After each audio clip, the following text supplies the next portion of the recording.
Satu dekade yang lalu, sebuah peristiwa tak terbayangkan mengguncang langit Tokyo. Dari kehampaan, muncul sebuah bangunan asing menyerupai kastil terbalik. Kehadirannya bukan sekedar anomali, melainkan awal dari perubahan besar bagi dunia.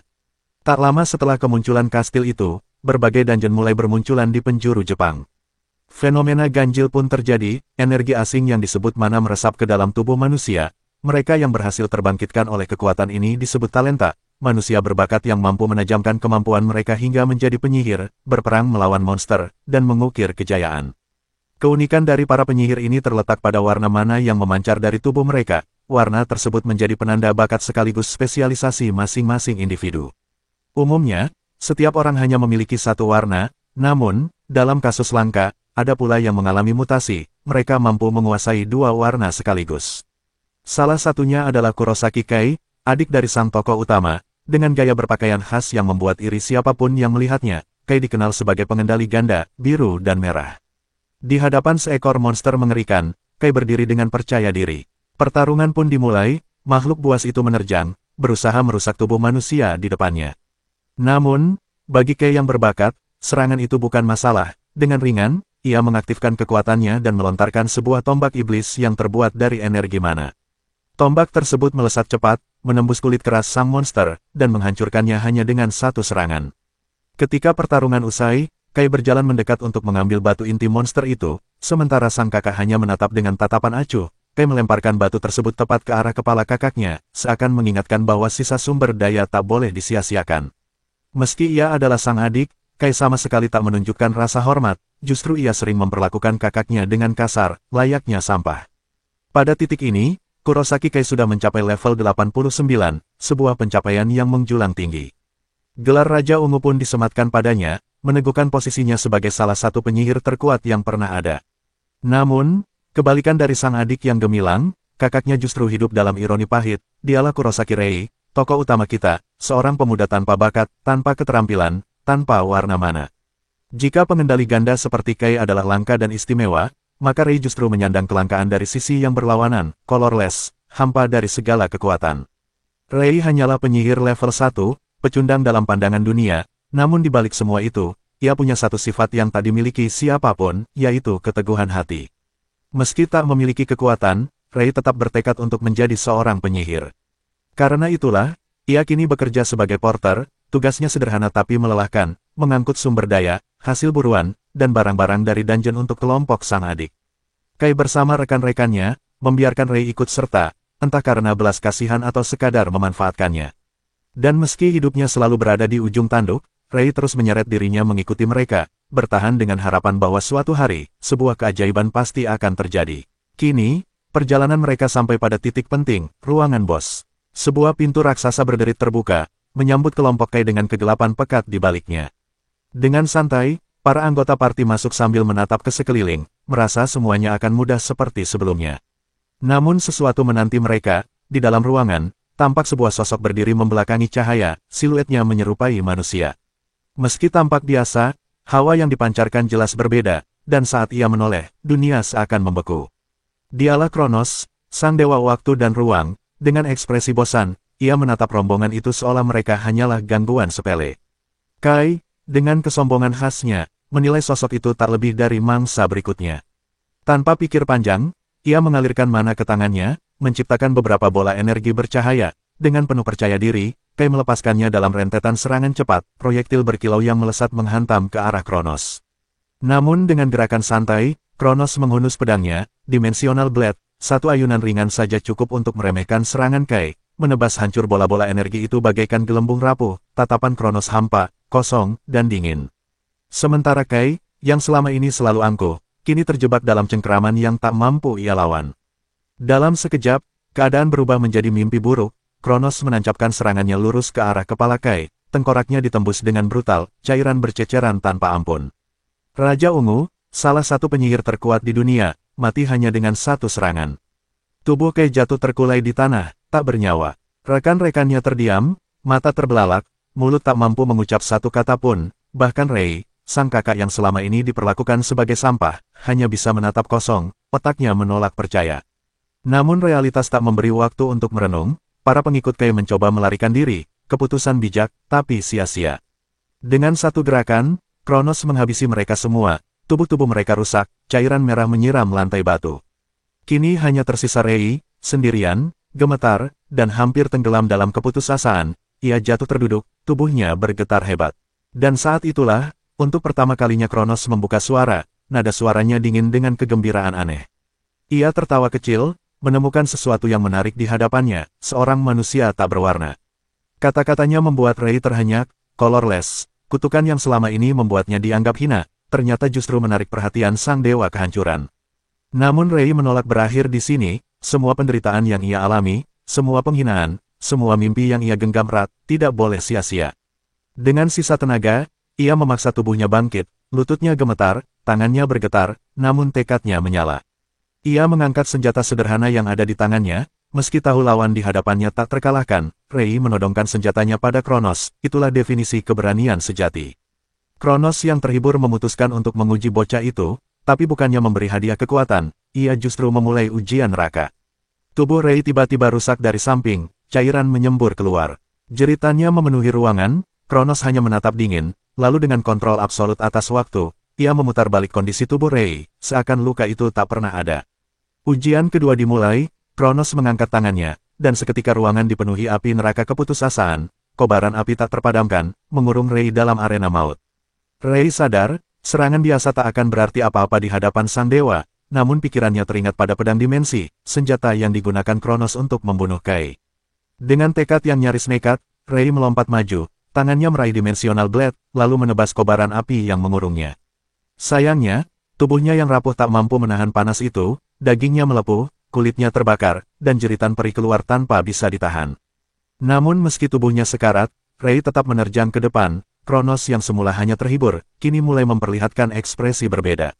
Kekaguman samar berubah jadi keterkejutan mendalam, sebab dalam satu gerakan gila, Rei berhasil menembus pertahanan itu, dan ujung pedangnya mengincar dada Kronos. Ya, bocah tak berbakat, manusia tanpa warna, untuk pertama kalinya melukai seorang dewa. Namun kemenangan singkat itu segera direnggut, Kronos tidak marah, ia tersenyum sinis. Dengan kekuatan absolutnya, ia kembali memutar waktu, membuat luka di dadanya menghilang begitu saja.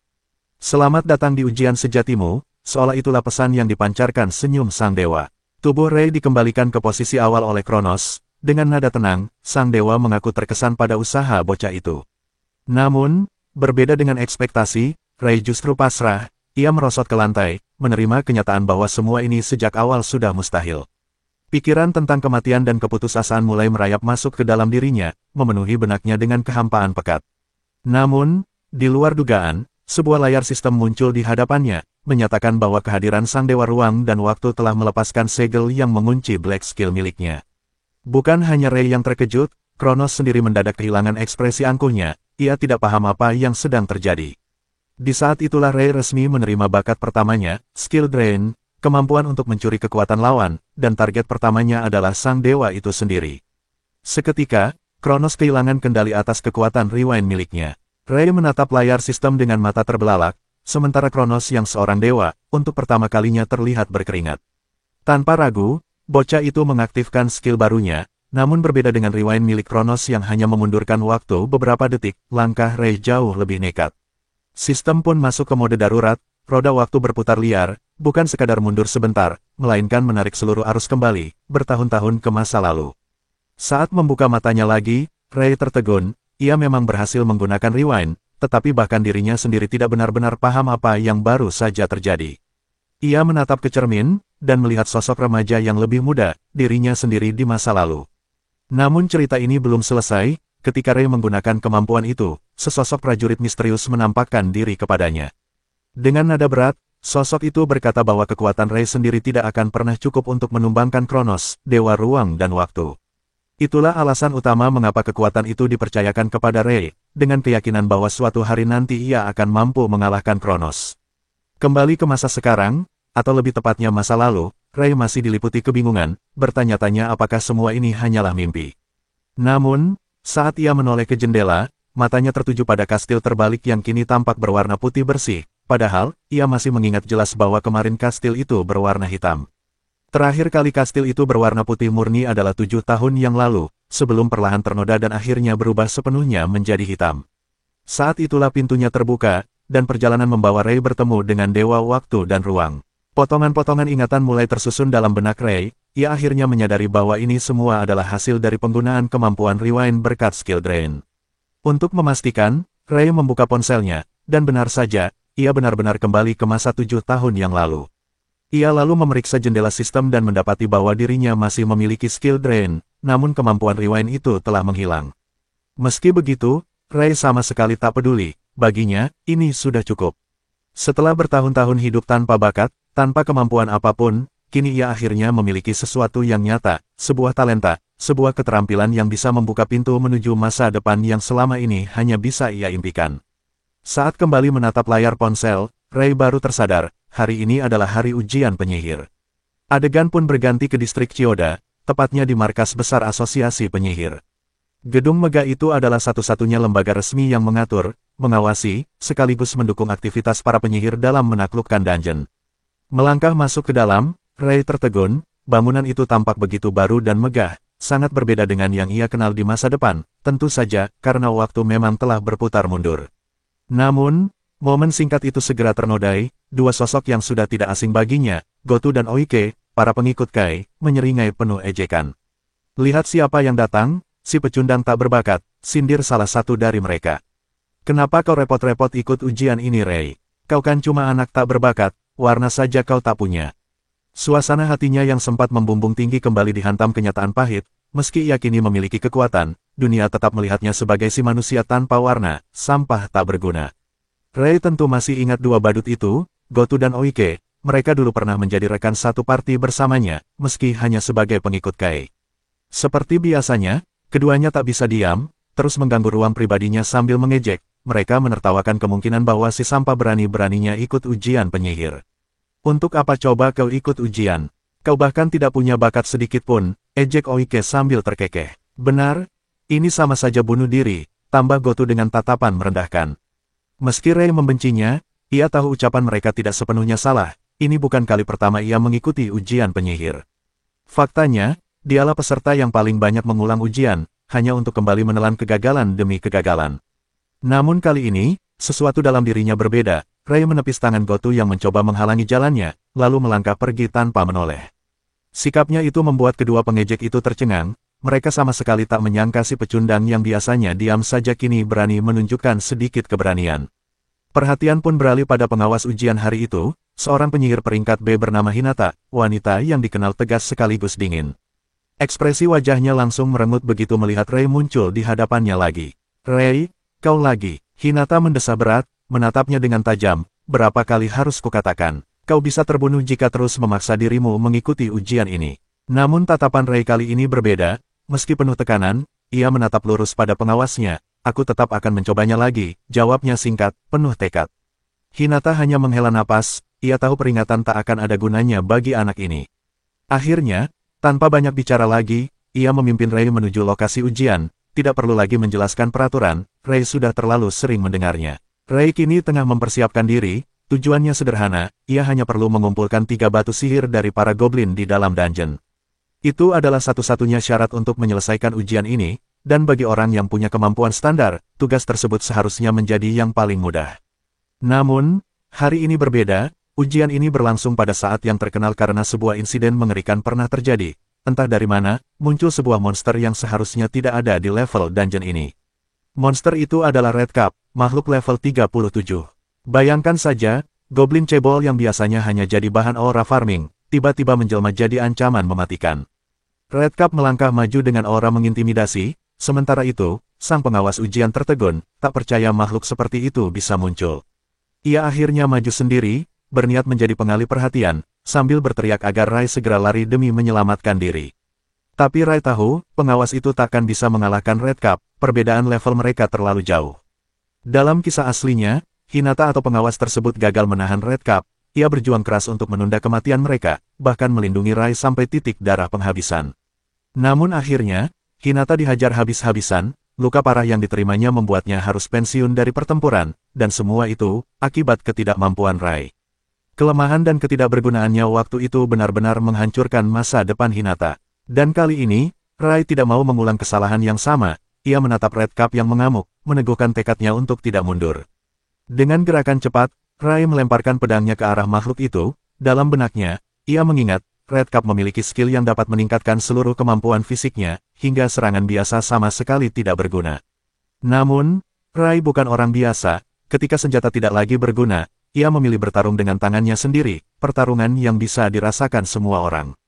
Sayangnya, pukulannya malah hanya membuat goblin itu semakin marah, seolah tersinggung dengan keberanian Rai yang nekat mencobanya. Red Cup langsung bersiap untuk menghabisinya dengan serangan berikutnya, tapi tepat saat itu, sesuatu yang tak terduga terjadi. Sebuah layar sistem muncul, menampilkan bahwa Rai telah berhasil mencuri skill peningkatan tubuh milik monster itu. Tubuh Rai langsung mendapatkan buff besar, membuat seluruh fisiknya meningkat drastis. Dengan kekuatan baru itu, Rai melakukan tebasan vertikal yang bersih. Dalam sekali serang, Red Cup terbelah seperti buah yang dipotong pisau. Hinata terperangah, gadis itu tak bisa percaya bahwa si lemah Rai mampu mengalahkan Red Cup hanya dengan satu tebasan. Sementara itu, di dalam hati Rai mulai merenung, ia sadar, kekuatan barunya skill Drain, benar-benar seperti menemukan harta karun. Tapi Hinata jelas punya banyak pertanyaan, dan Rai, dia tidak tahu harus menjawab apa, ia tentu tak bisa sembarangan bilang kalau dirinya memiliki skill hitam. Jadi, alasan terbaik yang bisa ia lontarkan hanyalah, kebetulan. Tapi jelas terlihat, ia berkeringat dingin, sementara Hinata menatapnya penuh curiga, gadis itu jelas tidak mudah termakan alasan receh seperti itu. Selain itu, Hinata bersikeras membatalkan ujian. Kejadian munculnya monster tidak normal ini akan dicatat dan dilaporkan ke markas.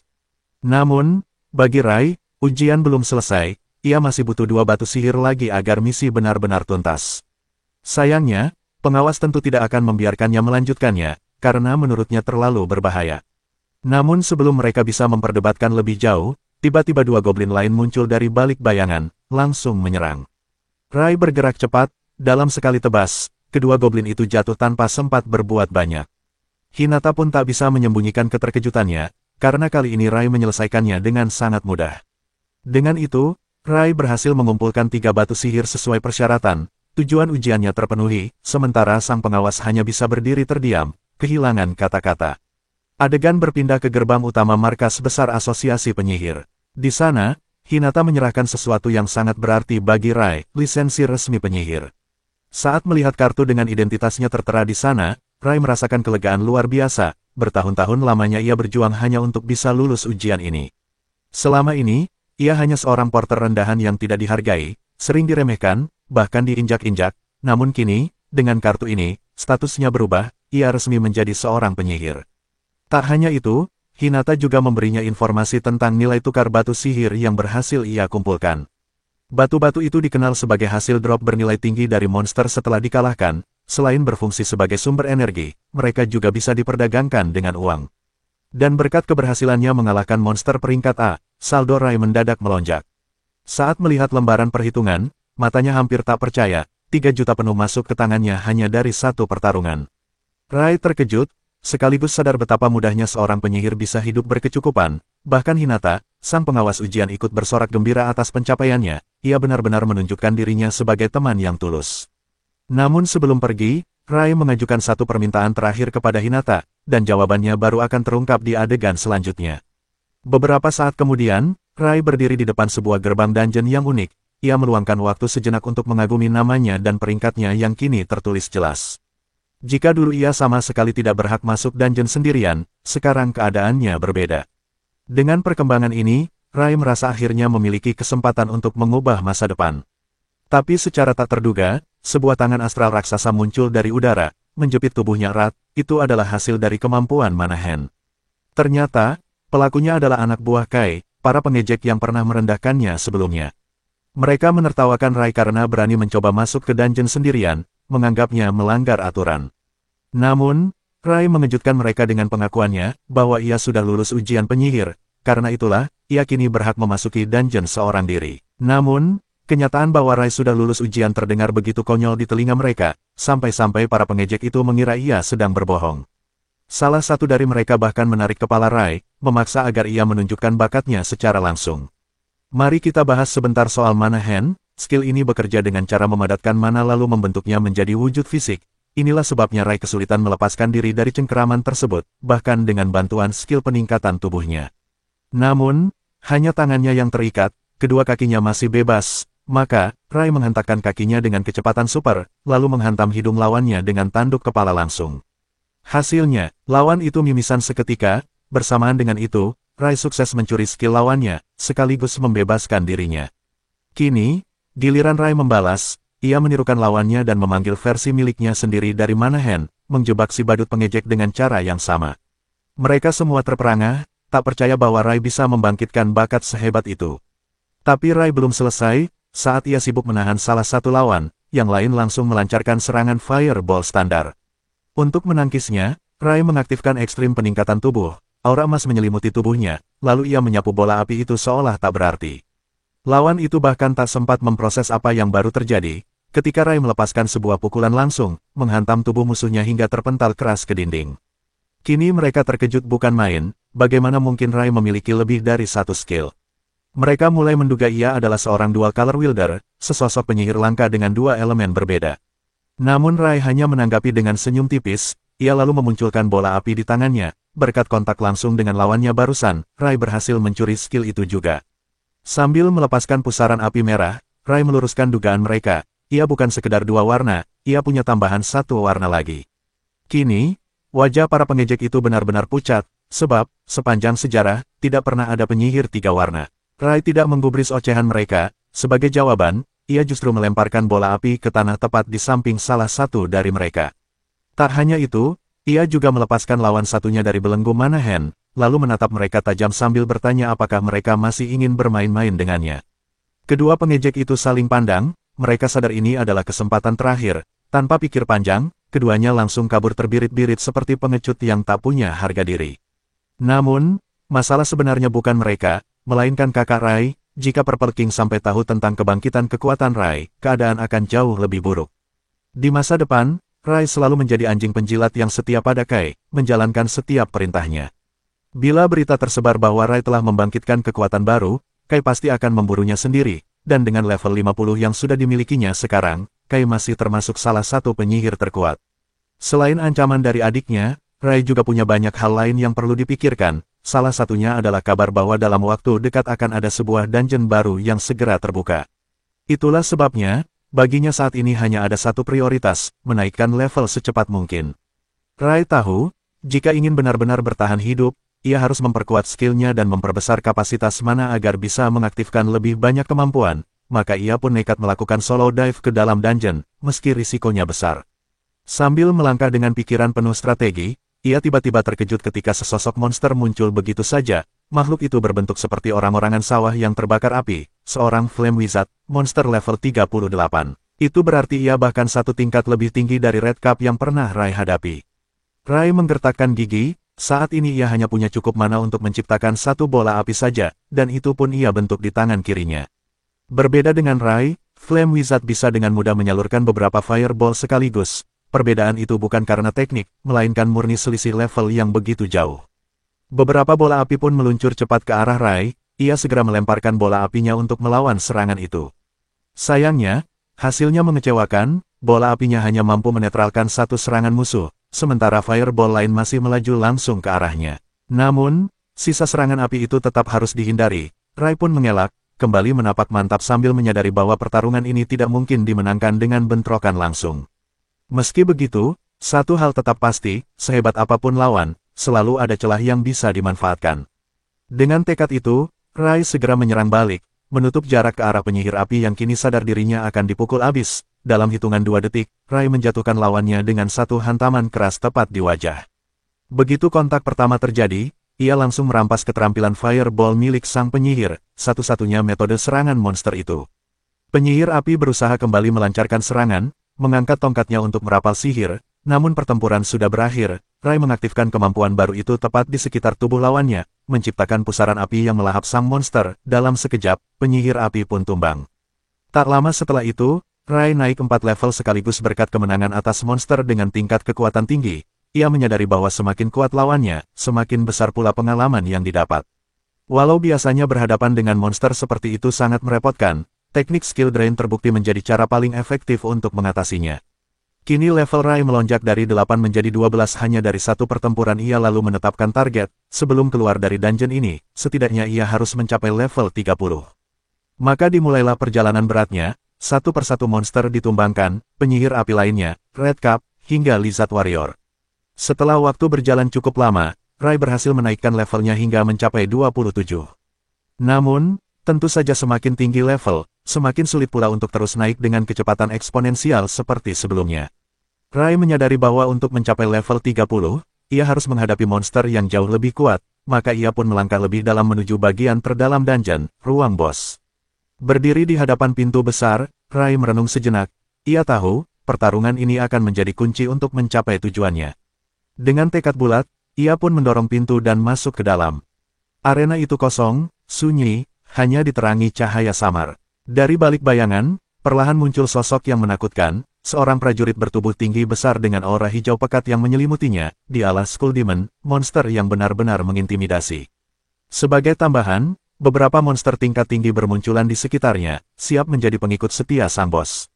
Rai langsung menyadari betapa berbahayanya situasi ini, lawannya bukan hanya satu, melainkan sekumpulan monster tingkat tinggi. Satu-satunya peluang kemenangan baginya adalah dengan mencuri skill mereka. Mengaktifkan penguatan tubuh pada skala penuh, Rai melesat secepat kilat ke arah Skull Demon. Ia mengepalkan tinju, mengerahkan seluruh tenaganya, dan melepaskan pukulan dahsyat. Namun yang terjadi justru membuatnya terkejut, Skull Demon sama sekali tidak bergerak, pukulannya terhenti sebelum menyentuh tubuh monster itu, terhalang oleh semacam penghalang. Saat Rai mundur cepat untuk menjaga jarak, ia menyadari sesuatu, sebuah perisai berbentuk heksagonal melingkupi tubuh sang bos. Persis seperti dugaannya, penghalang mana itu membuat Skull Demon nyaris mustahil ditembus, dan karena skill drain tidak akan bisa menembus perisai tersebut, lawan kali ini benar-benar menjadi ujian terberat bagi Rai. Makhluk iblis itu lalu mengeluarkan raungan pertempuran sebelum melesat dengan kecepatan luar biasa menuju targetnya. Rai tampak terkejut oleh kecepatannya yang mengerikan, bahkan serangan makhluk itu hanya meleset sejengkal dari tubuhnya. Menyadari bahwa situasinya genting, Rai berpikir sudah saatnya ia mengeluarkan kekuatan pamungkasnya. Untuk menembus penghalang mana yang begitu kuat, ia harus menggunakan cara yang berbeda. Saat itulah para monster kroco terbang menjadi kunci rencananya. Walau Rai tidak cukup kuat untuk menghadapinya sendirian, ia masih memiliki trik lain. Ia segera berlari dan menargetkan salah satu kroco, menghantamnya dengan pukulan keras, karena seperti kata Rai sendiri, tangannya ini bisa untuk siapa saja, bahkan untuk kelelawar raksasa sekalipun. Serangan itu mengaktifkan kemampuan Drain Skill, mencuri kemampuan Ice Needle dari monster kroco tersebut. Tak berhenti di situ, Rai melanjutkan serangannya dengan Fireball Strike, menghantam monster itu hingga berubah menjadi kentang goreng gosong. Begitu kroco pertama tumbang, ia menatap kroco kedua dan langsung mengaktifkan kemampuan barunya, Ice Needle, menusuk monster itu hingga jatuh seketika. Setelah gangguan di medan tempur tersingkir, Rai kembali memfokuskan pandangannya pada Skull Demon, yang dengan santainya memanggil kembali kroconya menggunakan sihir pemanggilan. Kita mungkin mengira Rai baru saja membuang waktunya, tapi sebenarnya tidak, justru kemampuan musuh itu memberi keuntungan padanya. Karena setiap kali para kroco dipanggil ulang, Rai bisa terus melatih dan memperkuat dirinya. Dengan sekali serangan lagi, ia memecahkan tubuh kroco berikutnya dan naik ke level 28, memberinya kesempatan untuk mengumpulkan lebih banyak poin pengalaman. Begitu sistem memberitahukan bahwa ia kini memenuhi syarat untuk mengaktifkan skill sintesis, Rai tersenyum tipis, semua ini memang sudah ia rencanakan sejak awal. Sementara itu, Skull Demon kembali mengamuk, menyadari Rai kini menggunakan gabungan antara Ice Needle dan Fireball, dua kemampuan yang ia rampas dan olah menjadi senjata baru untuk melawan balik. Dengan casting simultan, Rai mengaktifkan proses skill sintesis, menggabungkan dua kemampuan menjadi satu kekuatan baru yang unik. Diperkuat oleh kemampuan hasil perpaduan itu, Rai melesat ke udara dan melancarkan serangan dari atas, mengincar Skull Demon dengan serangan mematikan. Seperti sebelumnya, makhluk itu segera memunculkan penghalang mana untuk melindungi diri dari serangan Fire Lance yang menghantam dari atas. Namun kali ini, daya hancur serangan Rai melampaui batas pertahanan itu, perisai sihirnya retak, bergetar, lalu pecah menjadi serpihan bercahaya sebelum lenyap seluruhnya. Begitulah cara Rai memecahkan penghalang mana dan menguasai kemampuan itu untuk dirinya sendiri. Namun pertempuran belum berakhir, Rai segera mengaktifkan kemampuan penguatnya sekali lagi, memperkuat tubuhnya sebelum menerjang Skull Demon secara langsung. Dengan menggunakan skill drain pada makhluk tersebut, ia berhasil meniadakan seluruh pertahanannya, dan saat si iblis masih terpukul akibat serangan sebelumnya, Rai mengangkat tangan dan memanggil Fire Lance kedua, yang langsung menembus tubuh makhluk itu dengan kekuatan dahsyat.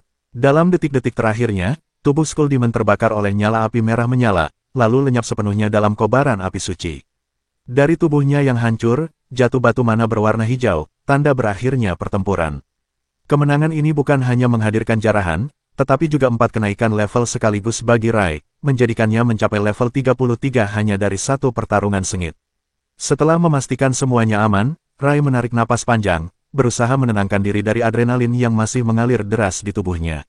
Lalu, ia kembali mengingat proses skill sintesis yang tadi ia gunakan. Sesuai namanya, teknik ini memungkinkan penggabungan dua kemampuan berbeda menjadi satu kemampuan baru yang jauh lebih kuat dan kompleks. Teknik ini hanya bisa diakses oleh petarung dengan level minimal 30 ke atas. Karena itulah, Rai sejak awal telah menaruh seluruh rencananya pada teknik ini dan kini, perhitungannya terbukti tepat. Untung saja semua berjalan sesuai rencana, karena pertempuran melawan bos itu sejak awal memang tampak mustahil dimenangkan. Tiba-tiba, layar sistem muncul di depan Rai, menampilkan pesan baru. Sistem menjelaskan bahwa kini ia telah memenuhi syarat level untuk meningkatkan kemampuan skill drain miliknya. Sebelumnya, Rai hanya bisa menyimpan 3 kemampuan hasil curian dalam waktu bersamaan, namun berkat kenaikan level yang signifikan, kini ia dapat menyimpan 5 kemampuan sekaligus, sebuah keuntungan besar yang membuka banyak kemungkinan baru baginya. Adegan beralih ke markas pusat, tempat Rai menyerahkan mana stone milik Skull Demon untuk ditukar. Begitu melihat batu itu, Hinata langsung terpana. Sulit dipercaya bahwa Rai berhasil mengalahkan monster boss berlevel tinggi sendirian, terlebih lagi, dalam waktu hanya sehari, Rai sudah mencapai level 33. Seperti biasanya, Rai mencoba meremehkan pencapaiannya sendiri. Dengan wajah tenang, ia berkata bahwa semua itu hanya karena sedikit keberuntungan. Tapi alasannya itu terdengar konyol, semacam keberuntungan setara menemukan $1.000.000 di bawah bantalmu. Bahkan Hinata sampai menatapnya tajam dan berkata, "Sudahlah, jangan mengada-ngada, tak mungkin seseorang bisa mengumpulkan pengalaman sebanyak itu dalam satu hari." Meski begitu, Hinata membawa berita baik, karena Rai sudah melewati level 30. Ia kini resmi memenuhi syarat menjadi penyihir peringkat B, tanpa batasan atau syarat tambahan. Percakapan mereka berjalan lancar, sampai sebuah suara yang sangat familiar terdengar dari belakang. Tubuh Rai langsung menegang, ia mengenali nada angku itu dimanapun, itu adalah suara kakaknya, Kai. Kai tidak mempercayai bahwa adik pecundangnya itu bisa benar-benar menjadi penyihir peringkat B. Ia menuduh bahwa hasil penilaian itu pasti hanyalah kesalahan dari pihak penguji. Keberadaannya saja sudah cukup membuat Rai berkeringat dingin. Ia sebenarnya ingin menghindari pertemuan dengan Kai selama mungkin, tapi takdir tampaknya tidak berpihak padanya hari itu. Hinata pun terkejut melihat siapa yang datang, sementara Kai, yang dikenal sebagai Purple King, mulai menghina Rai tanpa henti, mengejek bahwa kakak bodohnya itu bahkan tak mampu menggunakan satu pun kemampuan dengan benar, bahkan jika nyawanya sendiri menjadi taruhannya. Begitulah nasib seorang colorless, seseorang yang tak memiliki elemen sihir bawaan. Jadi, kenyataan bahwa Rai, si tanpa warna itu, berhasil naik menjadi penyihir peringkat B terasa seperti lelucon di mata Kai. Namun seperti biasa, Hinata pendukung sejati Rai sejak awal, langsung maju membela. Ia dengan tegas mengatakan bahwa Rai berhasil mengalahkan Red Cup dan Skull Demon sendirian, tanpa bantuan siapapun. Ucapan itu membuat ekspresi Kai seketika berubah drastis. Ia menatap kakaknya dengan tajam, penuh keraguan namun juga sedikit rasa ingin tahu. Aura ungu yang khas mulai memancar dari tubuhnya, tanda bahwa emosinya mulai mendidih. Dengan nada menekan, Kai bertanya apakah kakaknya kini benar-benar sudah sekuat itu.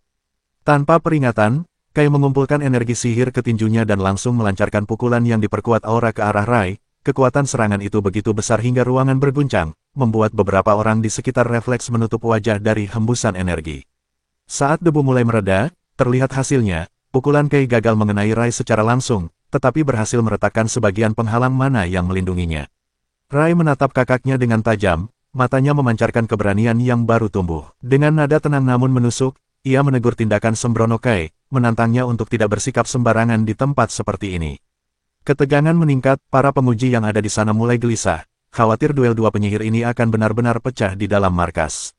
Kai, alias The Purple King, akhirnya menurunkan tinjunya. Ia kini sadar, adiknya benar-benar telah membangkitkan kekuatannya, sesuatu yang selama ini ia anggap mustahil. Semua rumor tentang kebangkitan si Colorless ternyata benar.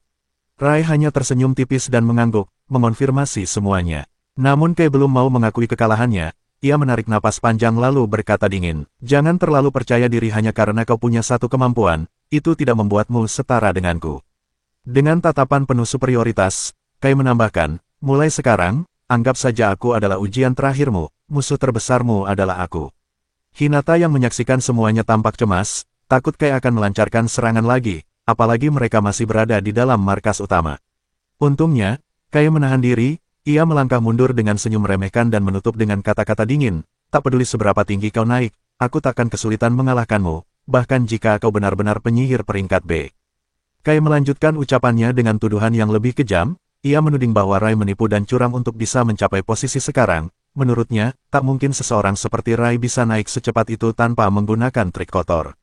Namun semua itu hanyalah provokasi, sebuah cara licik agar Rai terpancing untuk menerima tantangannya bertarung. Rai tahu betul, jika ia menolak saat ini, situasinya hanya akan menjadi lebih rumit di kemudian hari.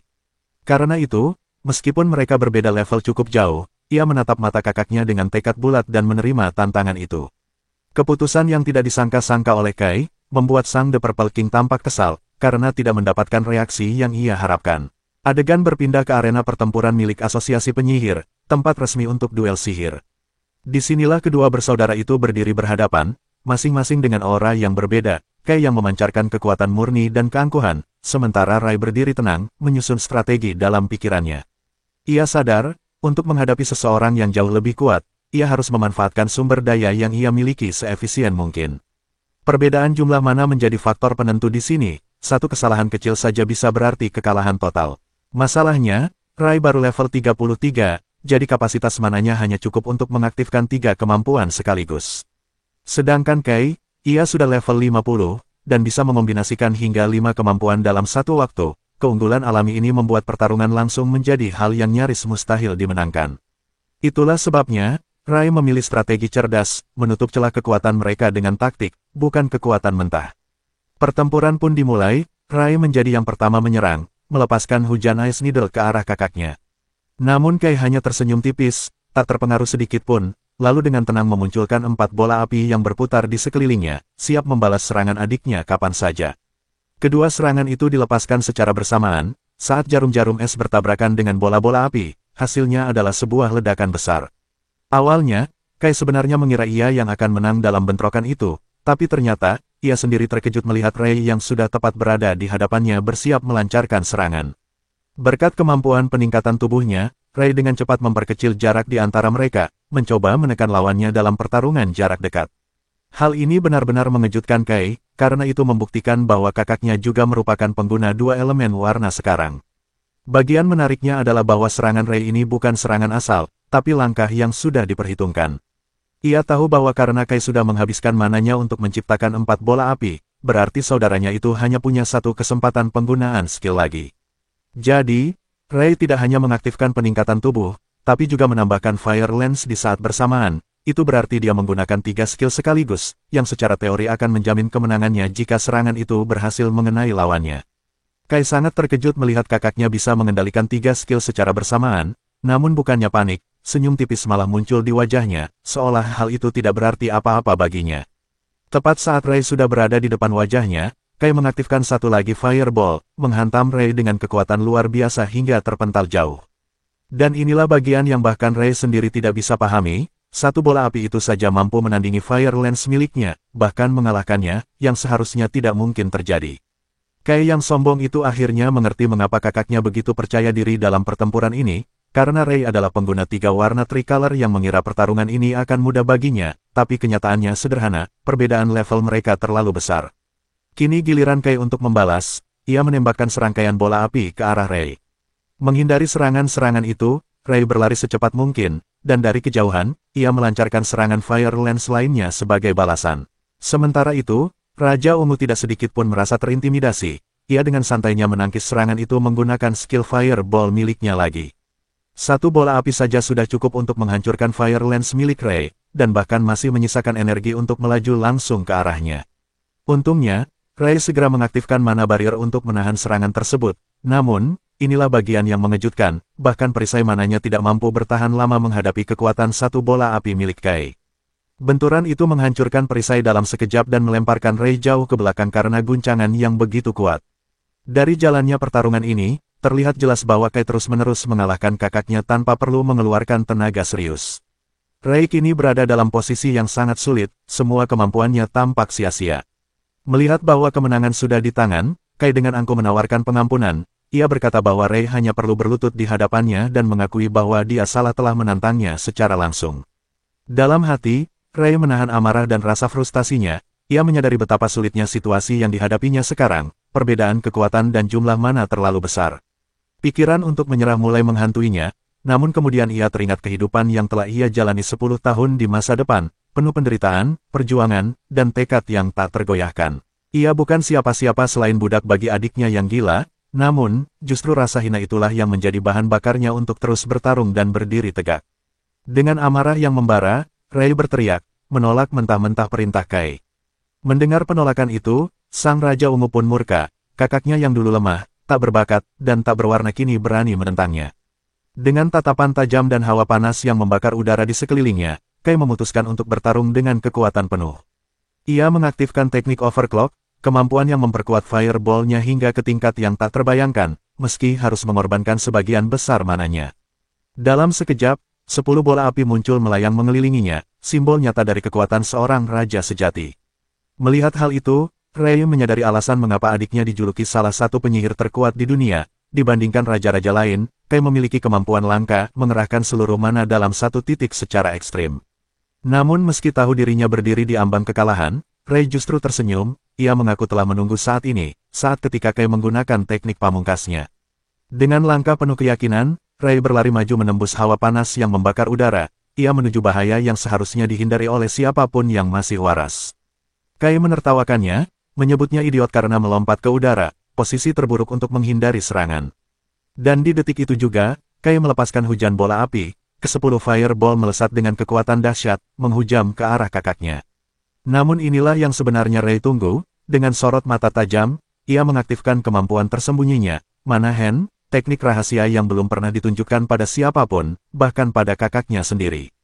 Tangan mana itu menghantam tanah dengan keras, menciptakan getaran yang membuat Kai terkejut. Ia tak percaya bahwa kakaknya mampu mengaktifkan 4 skill sekaligus.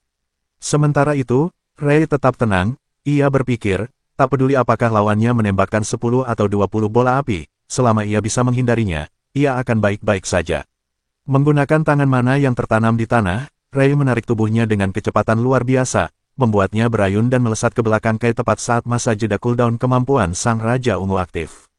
Di momen krusial itu, meski levelnya jauh lebih tinggi dari Ray, Kai berada dalam posisi tak berdaya, celah yang hanya berlangsung sesaat, namun cukup bagi Ray untuk menyerang. Tanpa ragu, Ray menghantam adiknya dengan pukulan telak, serangan sederhana namun brutal yang mengguncang dunia sang raja sombong itu, membuatnya terpental keras hingga menghantam tanah. Ray benar-benar luar biasa, bukan hanya karena kekuatannya, tapi karena kecerdasannya dalam membaca situasi.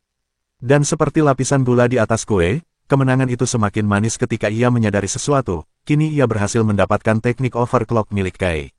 Dengan kemampuan itu kini menjadi miliknya, pertarungan ini seolah telah berakhir.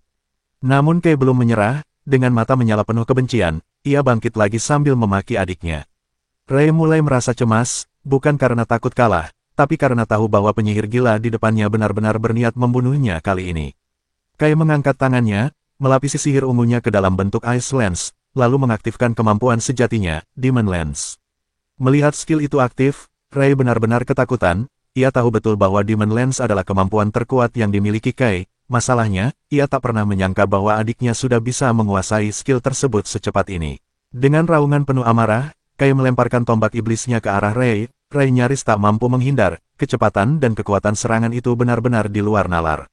Lebih buruk lagi, Kai bisa menciptakan lebih banyak tombak iblis sesuka hatinya, menjadikan setiap detik sebagai perjuangan hidup dan mati bagi Ray. Sebenarnya, satu-satunya alasan mengapa Ray bisa mendaratkan pukulan bersih hingga saat ini hanyalah karena lawannya meremehkannya. Kai Sang Raja Ungu, sejak awal hanya bermain-main, namun kini, saat ia mulai serius, Ray tahu betul kekuatan sejati kakaknya adalah sesuatu yang mengerikan. Tombak-tombak iblis terus melesat, memburu mangsanya tanpa henti, Ray berjuang mati-matian menghindari setiap serangan, tubuhnya nyaris kehilangan keseimbangan, napasnya berat, ia sadar, ia sedang kalah telak. Punggungnya akhirnya menghantam dinding arena, tak ada lagi ruang untuk bergerak. Kai berdiri di depan, senyum sombong terukir di wajahnya, seolah segalanya berjalan sesuai rencananya. Dengan sisa mana yang masih melimpah, Sang Raja Ungu bersiap untuk memberi pukulan akhir. Namun Ray menolak untuk menyerah, dengan tekad terakhirnya, ia mengangkat tangan dan melepaskan Fire Lance Strike, serangan penuh api yang menyala di ujung tombak sihirnya. Kai membalas tanpa ragu, meluncurkan Demon Lance lainnya. Kedua serangan itu bertabrakan di udara, dan ledakan besar mengguncang seluruh arena. Ray terhempas keras ke dinding, meninggalkan kawah besar di permukaan batu, tubuhnya nyaris roboh, ia berdiri hanya dengan sisa tenaga terakhir. Kai berjalan mendekat dengan langkah angkuh, suaranya menggema, "Sekarang kau paham kan, mengapa aku disebut Raja Ungu, mengapa aku diakui sebagai salah satu penyihir terkuat yang pernah ada." Ucapan itu bukanlah kebohongan dan kesombongan belaka, Ray tahu benar betapa dahsyatnya kekuatan adiknya.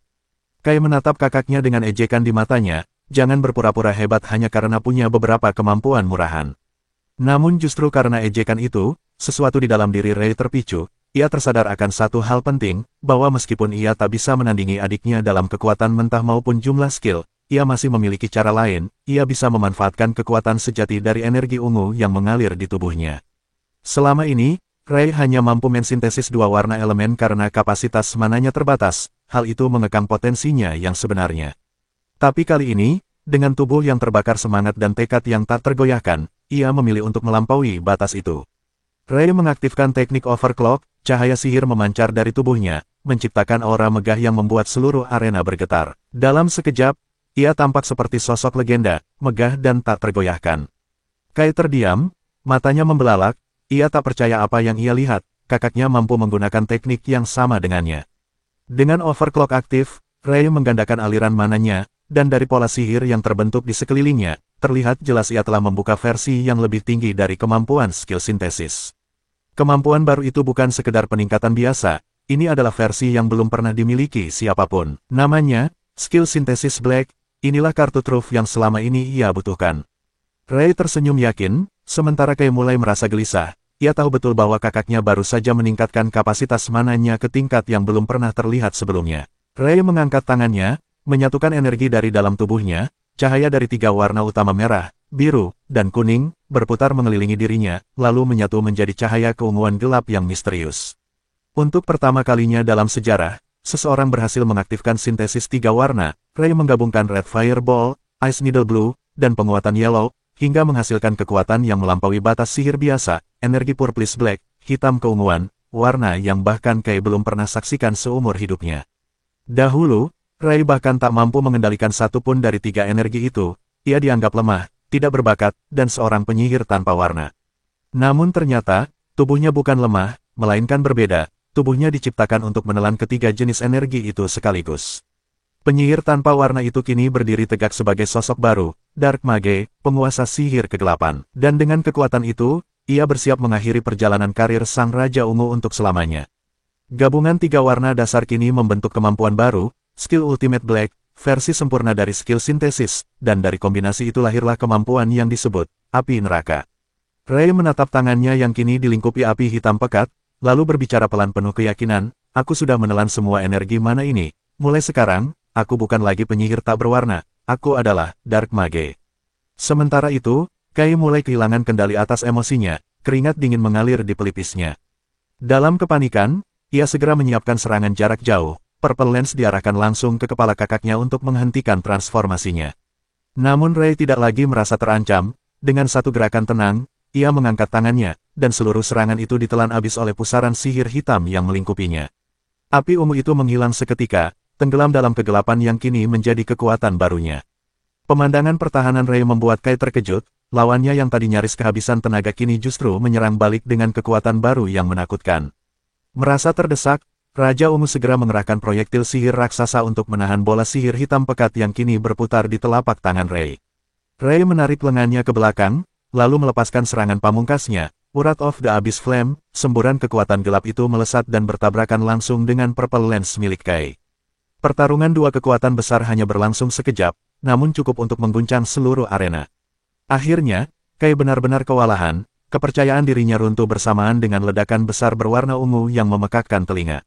Saat debu dan asap mulai menghilang, hanya Ray yang masih berdiri, tubuhnya gemetar, napasnya terengah, tapi matanya masih menyala dengan sisa energi hitam di sekitarnya. Di sisi lain, tubuh Kai terhempas ke tanah, tak sadarkan diri seolah tertidur lelap. Ray menatap pemandangan itu dengan tatapan tak percaya, ia benar-benar melakukannya, ia berhasil mengalahkan adiknya, meski hanya versi masa lalu dari Sang Raja Ungu. Tiba-tiba, layar sistem muncul di hadapannya, menampilkan pesan baru, Skill Acquired, Abyss Flame. Ray menatapnya dengan takjub, kini, kekuatan barunya telah resmi menjadi bagian dari dirinya, ia telah melangkah ke tingkat kekuatan yang belum pernah dicapai sebelumnya. Tak lama kemudian, Hinata sang penguji, berlari masuk ke arena dengan ekspresi panik, tapi alih-alih memeriksa Kei yang terkapar, ia justru langsung menghampiri Rei. "Rei, kau tidak apa-apa," serunya dengan cemas. Rei tersenyum lemah dan mengangguk pelan, memberi isyarat bahwa ia baik-baik saja. Hinata yang menyaksikan pertarungan tadi hanya bisa terdiam, masih tak percaya dengan apa yang baru saja dilihatnya.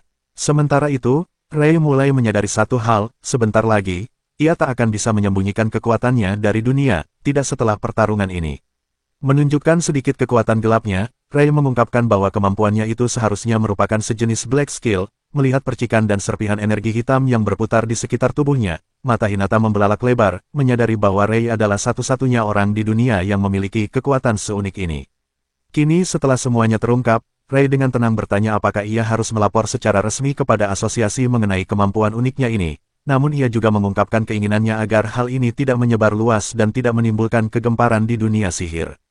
Hinata tampak terkejut dengan sikap santai Rei, bahkan menegurnya karena dianggap menyia-nyiakan kesempatan besar yang mungkin hanya terjadi sekali seumur hidup. Rei tampak bingung, hingga Hinata menjelaskan bahwa setiap penyihir terkuat dari masing-masing warna akan diberi gelar raja, seperti halnya Kei yang dikenal sebagai Raja Ungu, karena dia merupakan yang terkuat di jalur tersebut.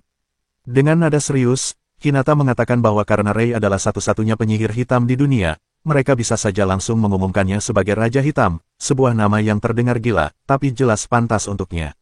Rei terdiam sejenak, mempertimbangkan kemungkinan itu. Namun akhirnya ia menolak sorotan tersebut, karena hal itu tak sejalan dengan tujuannya sendiri. Lagi pula, levelnya masih terlalu rendah dibandingkan para raja lainnya, yang bisa menjadi masalah tersendiri. Topik pun berganti, Rei menatap Kei yang masih terbaring pingsan dan meminta Hinata untuk memeriksa kondisinya. Namun Hinata tetap tenang, meyakinkan bahwa Kei akan pulih seperti para raja lainnya berkat kemampuan regenerasi mereka yang tinggi. Ia berencana akan membawanya ke ruang medis segera. Tiba-tiba, kedua ponsel mereka bergetar bersamaan, sebuah pesan darurat masuk. Saat Rei membaca isi pesan itu, wajahnya berubah serius, sebuah peringatan kritis muncul di layar, kemunculan dungeon berbahaya baru saja terdeteksi. Pesan itu menampilkan peringatan, rekomendasi level minimum 70. Hinata tampak terkejut, tapi Rei langsung dilanda rasa ngeri, dungeon Ikebukuro yang legendaris akhirnya muncul. Meski level yang disarankan adalah 70, para raja saat ini bahkan baru mencapai level 50-an, dan dalam garis waktu yang asli, di minggu pertama kemunculannya, seluruh raja baru menyadari betapa lemahnya mereka sebenarnya. Itulah alasan mengapa dungeon Ikebukuro sempat dibiarkan terbengkalai cukup lama, dan keputusan itu menjadi awal dari tragedi besar. Dari dalam dungeon itu, monster-monster merah yang mengerikan mulai bermunculan, menandai awal dari apa yang disebut sebagai dungeon runtuh, fenomena mematikan yang terjadi ketika sebuah dungeon tidak berhasil diselesaikan dalam batas waktu tertentu. Pada masa itu, tak ada yang tahu bahwa setiap dungeon memiliki time limit, dan bahwa monster akan keluar menyerang dunia luar bila dibiarkan terlalu lama. Dungeon Ikebukuro pun tercatat sebagai dungeon runtuh pertama dalam sejarah, yang berujung pada lautan darah di tengah Tokyo. Kota itu luluh lantak oleh serbuan monster tingkat tinggi, dan hanya segelintir orang yang berhasil bertahan hidup. Namun kali ini, Rei bertekad mengubah segalanya. Dengan wajah serius, ia menyatakan tekadnya untuk menghentikan tragedi itu sebelum terjadi. Sang penyihir hitam bersumpah untuk menaklukkan dungeon tersebut sendirian, sebuah keputusan yang membuat Hinata terkejut dan khawatir. Hinata memperingatkan Rei bahwa langkah itu terlalu berbahaya, bahkan dengan kekuatan yang ia miliki sekarang. Apalagi, hanya penyihir dengan peringkat A-rank yang diizinkan memasuki dungeon dengan rekomendasi level setinggi itu. Namun Rei tidak gentar, ia tahu masih ada waktu sebelum bencana itu benar-benar terjadi. Dengan pandangan tajam penuh keyakinan, ia menegaskan bahwa dalam waktu seminggu, tepat sebelum ujian evaluasi A-rank berikutnya, ia akan naik peringkat dan membuktikan dirinya.